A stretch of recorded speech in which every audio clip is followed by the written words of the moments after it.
భారతదేశం వైపు వేలెత్తి చూపిస్తున్నది ట్రంప్ అడ్మినిస్ట్రేషన్ కానీ అక్కడ మీ వైపు చాలా ల్యాప్సెస్ ఉన్నాయని 4 వేలు ఇటు చూపిస్తున్నాయి. మరి దాని ఏంటి ఆ సంగతి ఏంటి? అసలు డిజైనింగే అక్కడ జరిగిందంటారు ఇప్పుడు.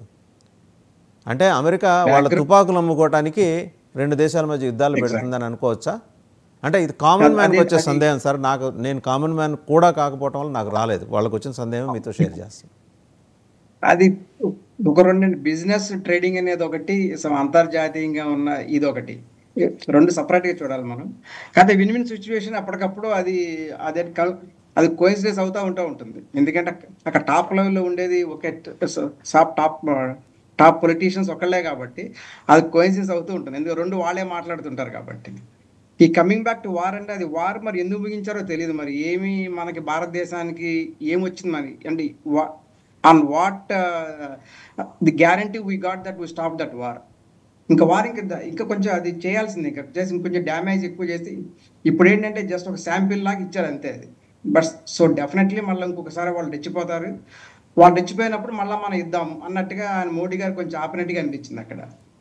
ఇప్పుడు ఇంతకుముందు వార్లో చూసుకుంటే ఉంటే కూడా ఇప్పుడు అంత ఎక్కువ డ్యామేజ్ జరిగినట్లేదు పాకిస్తాన్కి. ప్రచారం ఎక్కువ జరిగింది కానీ వార్ గురించి, కానీ డ్యామేజ్ అప్పుడే ఎక్కువ జరిగింది. 71 అప్పుడే ఎక్కువ జరిగినట్టుంది డ్యామేజ్ పాకిస్తాన్కి.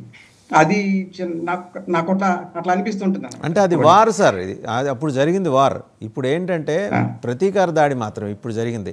కేవలం మనం టార్గెట్స్ని టార్గెట్స్ని ఐడెంటిఫై చేసి వాటినే కొట్టారు మన వాళ్ళు. So out of 21 9 targets were identified. అవన్నీ అందువల్ల డ్యామేజ్ మినిమల్గా ఉండుండొచ్చు కానీ ప్రపంచంలో వాళ్ళ పరువును వాళ్ళే గట్టిగా తీసుకున్నారు. వాళ్ళు ప్రతిసారి రావటం, మీకు వాలి సుగ్రీవుల కథ తెలుసు కదండి. మీకు వాలి సుగ్రీవుల కథ తెలుసు కదా. ప్రతిసారి సుగ్రీవుడు వెళ్తాడు, తొడగొడతాడు, వాళ్ళని కవిస్తాడు, వాడు వస్తాడు, కుమ్మేస్తాడు, ఈడు పారిపోయి ఏడుస్తూ కూర్చుంటాడు. పాకిస్తాన్ కథ కూడా అదే. కానీ మనకేంటి భారతదేశం ఒక ప్రపంచంలో వాడు ఆల్రెడీ ఒక పెద్ద ప్రపంచంలో మనం ప్రత్యేకంగా చేసేదంటూ ఏమి ఉండదు. ఇంకా కొత్తగా చేసేదంటూ ఏమి ఉండదు. ఆల్రెడీ వాళ్ళు రకరకాలుగా పాకిస్తాన్ అంటే ఏంటో అందరికీ తెలుసు. ఇప్పుడు ఈవెన్ ఎయిర్పోర్ట్స్లో కూడా పాకిస్తాన్ వస్తున్నా అంటే వాడికి 6 గంటలు పడుతుంది లోపల రావడానికి. మళ్ళీ వాడికి ప్రత్యేకమైన ఇంకో సెల్లో తీసుకెళ్తారు, అన్ని విచారిస్తే తీసుకొస్తారు. అదే భారత్ అంటే వదిలేస్తారు. సో ఇది చాలా కంట్రీస్లో ఆల్రెడీ. కానీ ఇప్పుడు ఇంత స్టార్ట్ చేసి ఇంత చేసి కానీ అది ఎందుకు అబ్రప్ట్గా ఆపినట్టుగా అనిపించింది. అది నా దాని ప్రకారం కొంచెం ట్రీట్మెంట్ ఇవ్వాల్సింది. So that tomorrow they can come back. మీకు మళ్ళీ చెప్తున్నానండి, చికెన్ నెక్ను ఆనుకొని సిలిగురి రీజియన్ అవతల వాళ్ళ పాత 1931లో బ్రిటిషర్స్ కట్టిన ఎయిర్ బేస్ని ఇవాళ చైనా తీసుకొని దాన్ని వాళ్ళు కడుతున్నారు. సబ్ కాంట్రాక్ట్ పాకిస్తాన్కి ఇచ్చారు. అక్కడే అర్థమైపోయింది వాళ్ళ నెక్సెస్ ఏంటనేది, అక్కడే అర్థమైపోయింది. వాడు అక్కడి నుంచి కిటికీ ఎక్కి చూస్తుంటాడు, మన వైపు చూస్తుంటాడు. జస్ట్ 20 కిలోమీటర్స్ అండి. వాడు ఉద్దేశాలు స్పష్టం. ఎప్పుడైతే వాడు బెలుచిస్తాన్లో ఈ గొడవల కారణంగా గ్వాదర్ పోర్ట్ మీద గ్రౌండ్ లూజ్ అవుతున్నాడో చైనా వాడికి ఇంకో బేస్ కావాలి, ఏదో ఒక బేస్ కావాలి, ఏదో ఒక రకంగా ఇండియాని సఫికేట్ చేయాలి. వస్తున్నాడు వాడు, బంగ్లాదేశ్ నుంచి వచ్చి చేస్తున్నాడు. దానికోసమే ఈయన అక్కడికి వెళ్ళి చికెన్ నెక్ గురించి కూడా మాట్లాడింది. జీపింగ్ దగ్గర వెళ్ళి బెగ్గింగ్ బౌల్తో వెళ్ళి మాట్లాడింది అదే. రైట్, ఒకసారి కిరణ్ తుమ్మల గారి జస్ట్ ఇంకొక పాయింట్ చెప్తాను ఆయనకి వెళ్ళే ముందు. ఇది పిఓకి గురించి మాట్లాడు కదా ఆయన, మన హోమ్ మినిస్టర్ గారు చెప్పారు పార్లమెంట్ పీఓకే మేము తీసుకుంటాం బ్యాక్ అని. అంటే పీఓకే అంటే స్థలం ఒకటే తీసుకుంటారా, స్థలంతో పాటు 50 లక్షల మంది కూడా తీసుకుంటారు అనేది అక్కడ మ్యాటర్. అక్కడ టెర్రరిస్టులు కూడా తీసుకోవాలండి. వాళ్ళు 50 లక్షల మందితో పాటు ఉన్న 1 లక్ష మంది టెర్రరిస్టులు కూడా తీసుకోవాలి. ఇక్కడ పుట్టి ఇక్కడ ఉన్న ముస్లింసే భారత్ మాతకి చేయాలంటే అనట్లేదు, ఓపెన్ గా చెప్తున్నారు మేము అనము అని. ఇప్పుడు అంటున్నారులేండి, మీరు కొంచెం ఈ మధ్య ఇప్పుడు కొంచెం చేంజ్ అవుతారు అంటున్నారు. ఆగస్టు 15కి జనవరి 26కి జెండాలు పడుతున్నారు, ఫ్లాగ్ హోస్టింగ్ చేస్తున్నారు. లేదండి, వాళ్ళు హిందుస్థాన్ జిందాబాద్ అంటున్నారు, భారత మాత జీ అన్నట్లు ఎప్పుడు కూడా వాళ్ళు మీరు గమనించండి. అది హిందుస్థాన్ జిందాబాద్ అంటున్నారు, వాళ్ళు ఎప్పటి నుంచో అంటున్నారు. అది కొంచెం గట్టిగా చెప్తున్నారు. అది మోడీ గారు మాత్రం ఇక్కడ సక్సెస్ అయ్యారు బాగా. మన లోకల్గా ఉన్న ఇది సమ్ ఇన్సైడ్ ఆఫ్ ది కంట్రీలో అన్ని మన హిందువులందరినీ ఏకం చేయడానికి, ముస్లింలందరినీ ఏకం చేయడానికి ఇప్పుడు చాలా మంది ముస్లిమ్స్ బయటకు వస్తున్నారు వచ్చి మాట్లాడటానికి. హిందుస్థాన్ జిందాబాద్ అని, పాకిస్తాన్ వ్యతిరేక అక్కడ మాత్రం మోడీ గారు బాగా సక్సెస్ అయ్యారు. మరి ఇంటర్నేషనల్గా ఇది మాత్రం కొంచెం అయితే దెబ్బ తగిలింది ఇండియాకి. పరువు పోయింది, చెప్పాలంటే పరువు పోయింది. మనం ఎక్కువ తీసుకోలేదు ఎక్కువ. బట్ ఇంటర్నల్ ఇంకొక పాయింట్ మోడీ గారు చేసిన గొప్పతనం ఏంటంటే అది మన old temples Ayodhya and Kashi బ్రహ్మాండంగా చేశారు. తర్వాత మధుర కూడా చేస్తారు. అది ఇట్లాంటివన్నీ బాగా చేస్తున్నారు కానీ ఇది ఇట్లా ఇంటర్నేషనల్ మ్యాటర్స్ ఇట్లా చేయబట్టే ఆవిడ పార్లమెంట్లో అట్లా మాట్లాడింది. ఒక్కొక్కడు ఒక్కో ఇటుక మోసుకొని వస్తాడు, మా సైనికులు నడిచి వస్తున్నారు అయోధ్యకి, మళ్ళీ మసీదు కడతాము, ఫస్ట్ అజా ఇచ్చేది మా ఆర్మీ జనరల్ జిహాదీ, ఆయన పేరేంటండి, అసీం మునీర్. అదే ఆయన యూనిఫామ్ ఇప్పేస్తే జిహాదీ, యూనిఫామ్ వేసుకుంటే ఆర్మీ చీఫ్. సో ఇవన్నీ ఉంటాయి. రైట్. కిరణ్ గారు మాట్లాడతారు. మీరు అడిగే నెక్స్ట్ నా క్వశ్చన్ అడిగే ముందులా 70 మార్కులు వచ్చేవాడు 20 మార్కులు వచ్చేవాడితో పోటీ పడటం అనేది వేస్ట్. మనం పాకిస్తాన్తో పోటీ పడటం కూడా వేస్ట్. నేను ఇంతకుముందు చెప్పింది కూడా, ఇండియా యాజ్ ఎ గవర్నమెంట్గా మనకు 70 మంది మినిస్టర్లు ఉన్నారు, ఎఫిషియెంట్ పీపుల్ ఉన్నారు. Efficient people, decentralisation of power అనేది ఎప్పుడైనా కానీ డెమోక్రటిక్ సెటప్లో చాలా ఇంపార్టెంట్.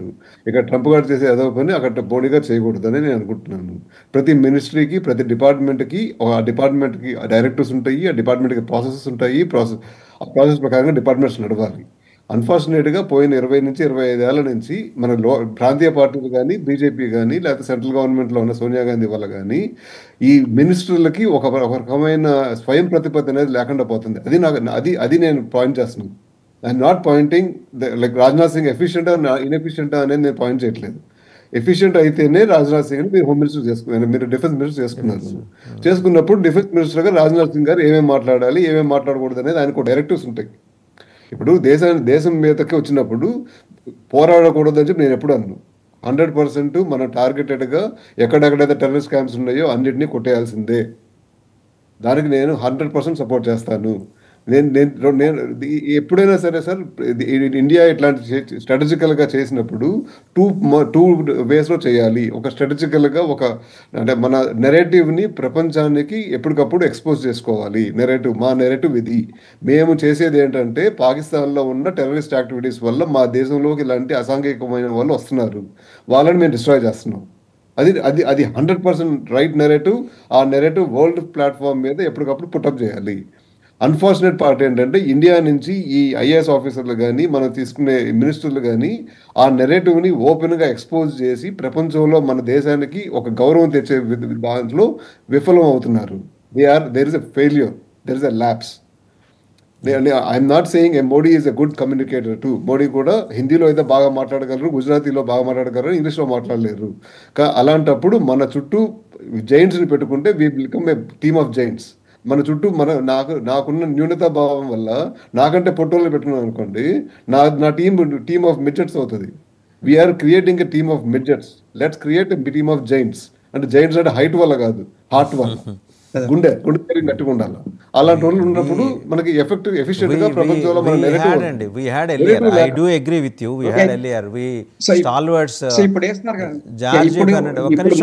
మోడీ గారు టీమ్స్ వేస్తున్నారండి. దాంట్లో ఒక 6-7 టీమ్స్ వేశారు ఇప్పుడు ఎంపీలతో. అన్ని పార్టీల నుంచి ఉన్నారు. ఒక్క నిమిషం డాక్టర్ ఫణిరాజ్ కుమార్.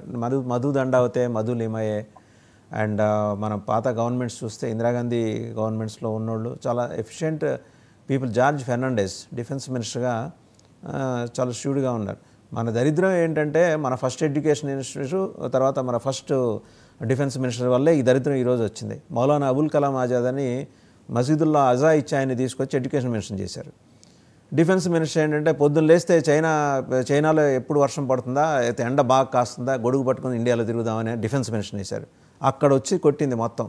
సిమ్లా ఒప్పందం దాకా మనం చూస్తే, మనం as to how we lost our 13,855 square kilometres మన భూభాగాన్ని.